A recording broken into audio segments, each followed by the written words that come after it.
অনুপ কুমার ছিলেন বাংলা চলচ্চিত্রের এক বিশিষ্ট অভিনেতা, যিনি হাস্যরসাত্মক ও চরিত্রভিত্তিক অভিনয়ে তাঁর অসাধারণ দক্ষতার জন্য বিখ্যাত ছিলেন। অনুপ কুমার ছিলেন বাংলা চলচ্চিত্রের এক বিশিষ্ট অভিনেতা, যিনি হাস্যরসাত্মক ও চরিত্রভিত্তিক অভিনয়ে তাঁর অসাধারণ দক্ষতার জন্য বিখ্যাত ছিলেন। তার সম্পূর্ণ নাম অনুপ কুমার চ্যাটার্জি। জন্ম 17 জুন 1930, কলকাতা, ব্রিটিশ ভারত। পরিবার: তিনি ছিলেন বিখ্যাত নাট্যকার ও অভিনেতা ধীরেন্দ্রনাথ চ্যাটার্জির পুত্র। তার মা ছিলেন সাংস্কৃতিকভাবেও সমৃদ্ধ। অনুপ কুমার ছোটবেলা থেকেই নাট্যচর্চায় যুক্ত ছিলেন। ক্যারিয়ার শুরু: মাত্র 4 বছর বয়সে রেডিও নাটকে অভিনয়ের মাধ্যমে তার অভিনয় জীবন শুরু হয়।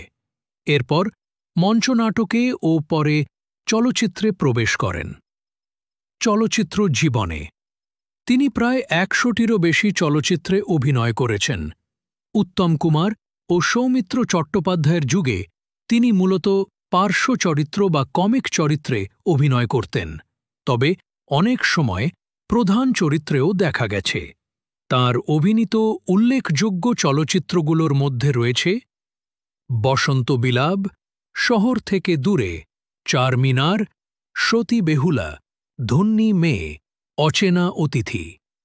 বিশেষত্ব: অনুপ কুমারের কৌতুকাভিনয়, সংলাপ বলার ঢং ও স্বতঃস্ফূর্ততা তাঁকে আলাদা করে তুলেছিল। তাঁর হাস্যরসাত্মক অভিনয় বাংলার চলচ্চিত্রপ্রেমীদের মনে চিরকাল জায়গা করে নিয়েছে।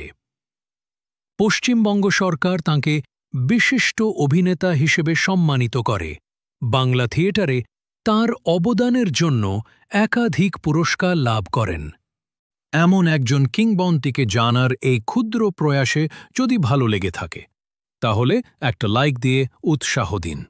দেখা হবে পরের কোনো অনুপ্রেরণামূলক ব্যক্তিত্বের গল্প নিয়ে।